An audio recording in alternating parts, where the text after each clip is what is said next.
Buen día, estimada docente y compañeros. A continuación desarrollaremos la presentación de la síntesis realizada a los postulados expuestos por Gosling y Misberg 2003 en su artículo Las 5 mentes del Ejecutivo.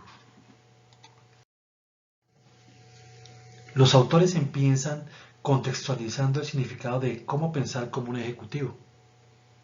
En la actualidad todos quieren ser grandes líderes y nadie un buen gerente. Y separar la gestión del liderazgo tiene sus grandes riesgos.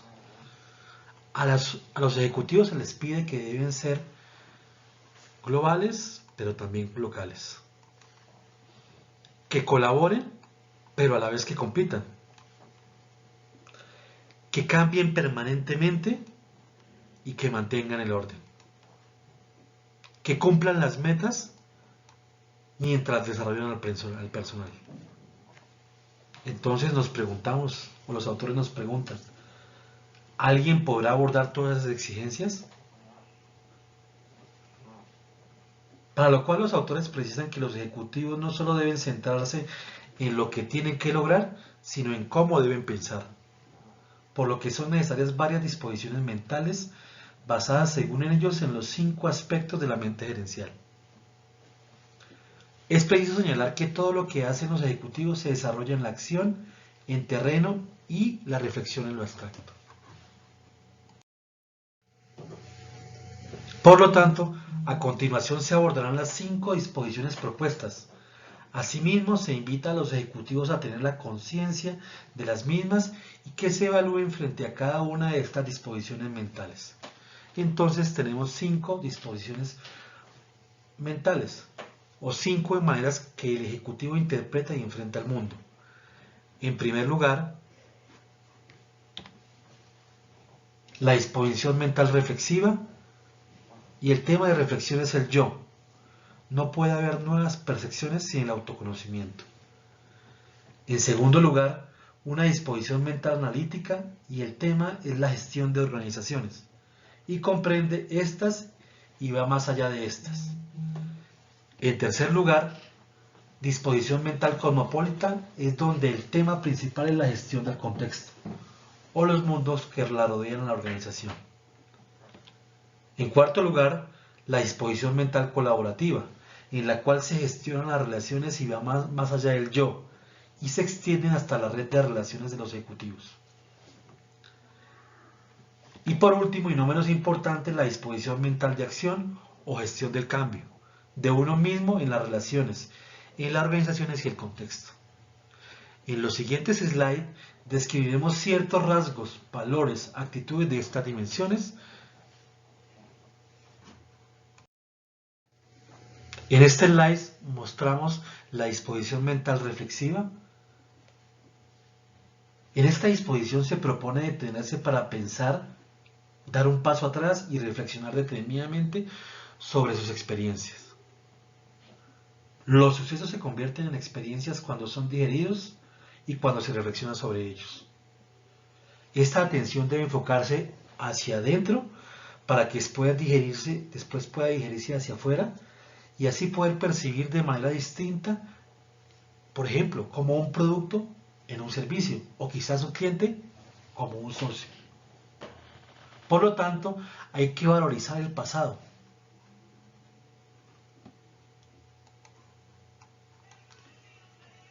Si se quiere utilizar el presente para mejorar indudablemente el futuro. El ejecutivo en esta disposición debe tener visión, y la cual se construye desde las experiencias del pasado. Diciéndolo de otra forma, los ejecutivos reflexivos tienen un sano respeto por la historia. En esta disposición mental quiero abordar la propia experiencia que he podido tener con esta disposición. Recuerdo que en días pasados, cuando enfrentaba un proceso de selección, ponía en un caso específicamente para abordar el conocimiento que teníamos interior y de personas. Ese cargo era un ejecutivo para un banco comercial. En él nos planteaban meternos en el rol individual de una serie de personajes. A mí me correspondió uno que tenía que ver con el pasado, con la historia. en esa exposición que hice sobre el personaje, tenía que convencer a los demás compañeros de que era necesario mi personaje para la convivencia de toda la humanidad. En ese espacio pude reflexionar con todos ellos y hacerles entender que una de las frases que considero muy importantes: el que no conoce la historia tiende a repetirla. Por lo tanto, es importante tener en cuenta todas esas experiencias que tenemos, detenernos a pensar, a revisar esas experiencias y dar un paso atrás para reflexionar qué me puede servir de esas experiencias en lo que estoy desarrollando actualmente. Y con eso poder incluir dentro de la mente, dentro de todo el conocimiento, esas reflexiones de las experiencias y sucesos dirigidos. Por lo tanto, esta disposición me parece muy importante, ya que el respeto a la historia es básico para nuestro rol como gerentes. Disposición mental analítica, gestión de las organizaciones, Juan Camilo Agudelo. Esta disposición precisa que el análisis ayuda a entender fenómenos complejos al descomponerlos. El buen análisis permite a las organizaciones un lenguaje para que las personas entiendan qué impulsa sus esfuerzos y proporciona métricas del desempeño. La clave en análisis eficaz está en superar los enfoques convencionales para así apreciar cómo funciona el análisis y cuál es su efecto. El ejecutivo en esta disposición debe entender un análisis profundo y reflexivo, donde se aborden todos los datos, perspectivas y suposiciones, así como reconocer sesgos en la propia manera de pensar y de esta forma ver las cosas de manera distinta, alentando a otros a cambiar del rumbo y ayudar a resolver problemas de la organización. Digamos que este análisis debe tenerse en cuenta siempre en cada decisión de la vida cotidiana como en la vida profesional.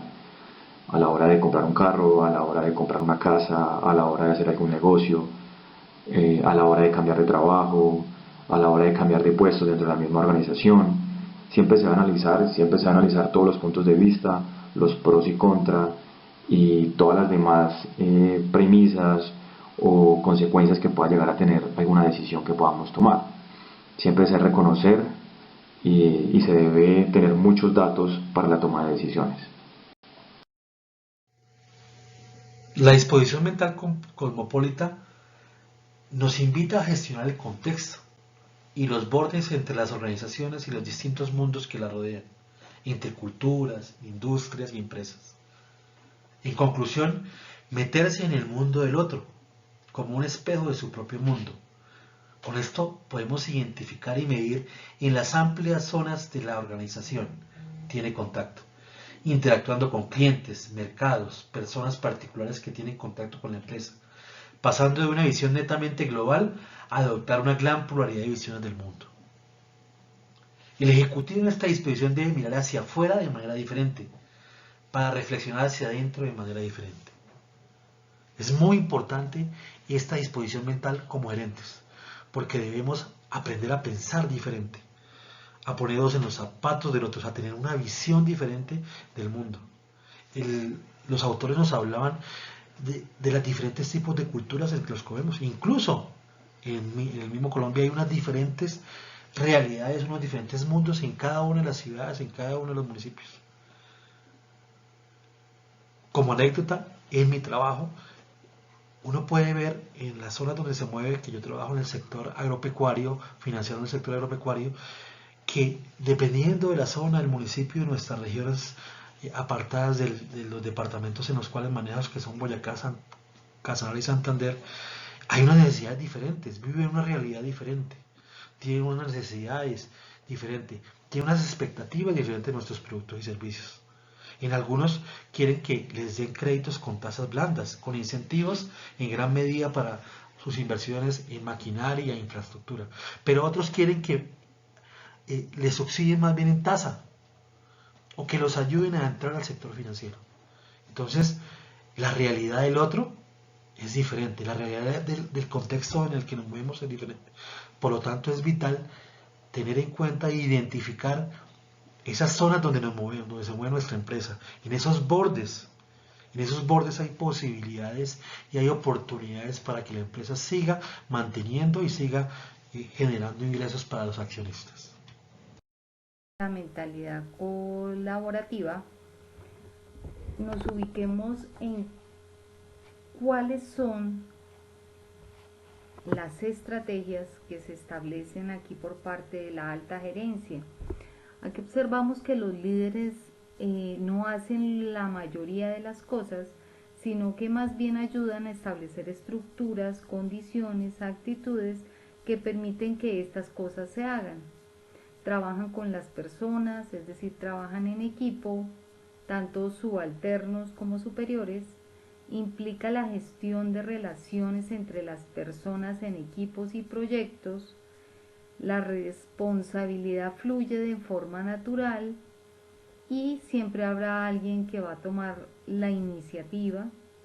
Se escucha más, se habla menos y se pasa viendo y sintiendo que estar sentados la mayor parte del tiempo en un escritorio.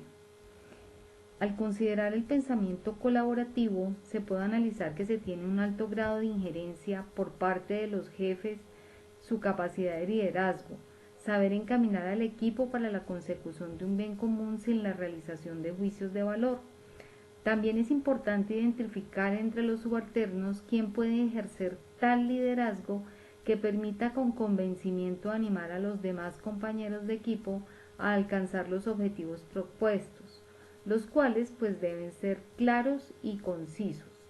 Si bien estos no son fáciles, tampoco son imposibles, pero una vez se llegue al logro de esos objetivos, se van a superar en gran manera otras metas y otros planes que pueda tener la organización hacia el futuro.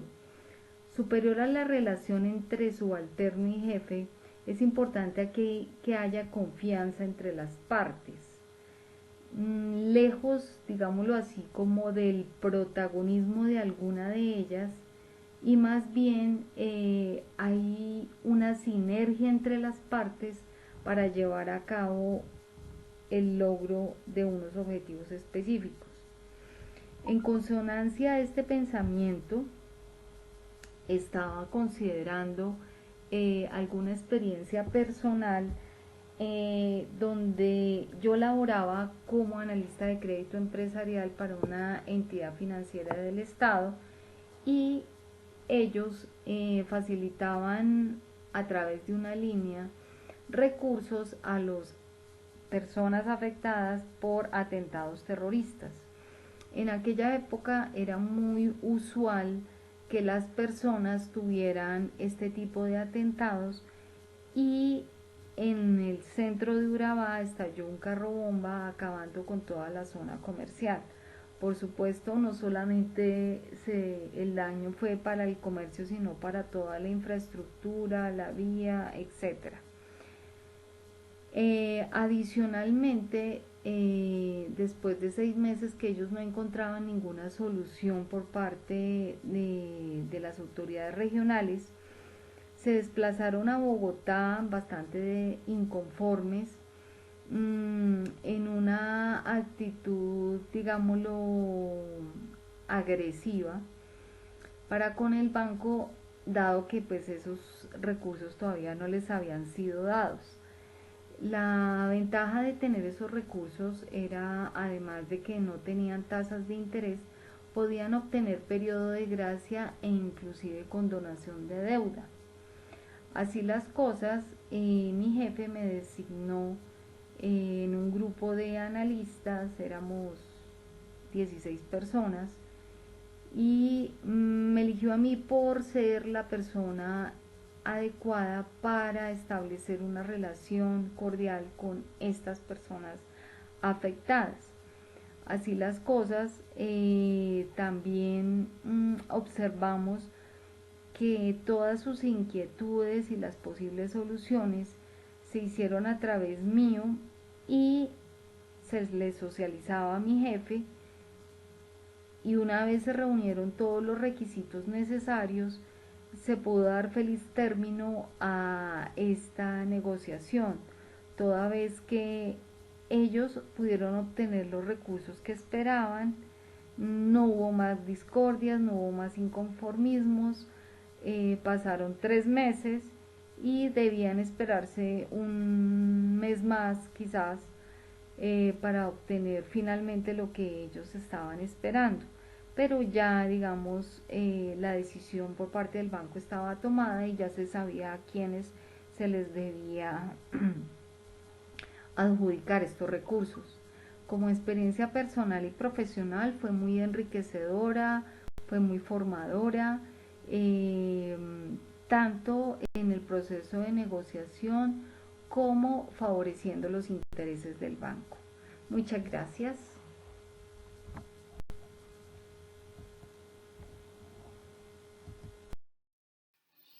Frente a la disposición mental de acción, gestión del cambio, podemos establecer una serie de disposiciones.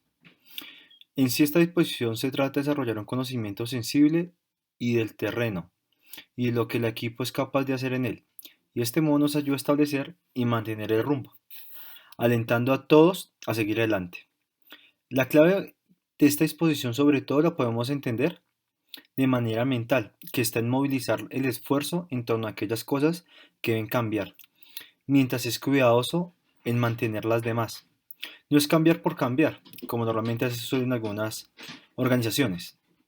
Se debe cambiar para mantener el rumbo fijo, que requiere tanta habilidad como girar hacia una nueva dirección. El ejecutivo en esta exposición debe mantenerse curioso, alerta y sobre todo experimental, ya que es necesario actuar de manera enérgica, ya que cambiar es un proceso de aprendizaje, también lo es mantener rumbo. Para contextualizar, o sea, nosotros simplemente no podemos simplemente llegar a cambiar porque el proceso es así, o simplemente cambiar porque queremos cambiar. Debemos hacerla no solamente mediante el cambio, sino manteniendo el rumbo. ¿El rumbo qué? El rumbo necesario que necesita la organización mediante la gestión del cambio. Una de las reflexiones que podemos entender, a veces la gestión del cambio en las organizaciones normalmente privadas es mucho más fácil. Si nosotros observamos el punto que puede tener las organizaciones del sector público, son mucho más remanentes, ¿no? ¿Por qué? Porque la gestión del cambio no es tan adaptativa y no es tan reactiva, ¿sí? Es más, en términos generales, una respuesta a los mismos entornos que da, pero no es de manera proactiva, sino es demasiado reactiva. Por eso es que nosotros vemos que normalmente ese tipo de organizaciones no van a la vanguardia, con diferencia a instituciones privadas, que nosotros vemos normalmente que su reactividad frente a procesos de mercados son mucho más estables y son mucho más continuas.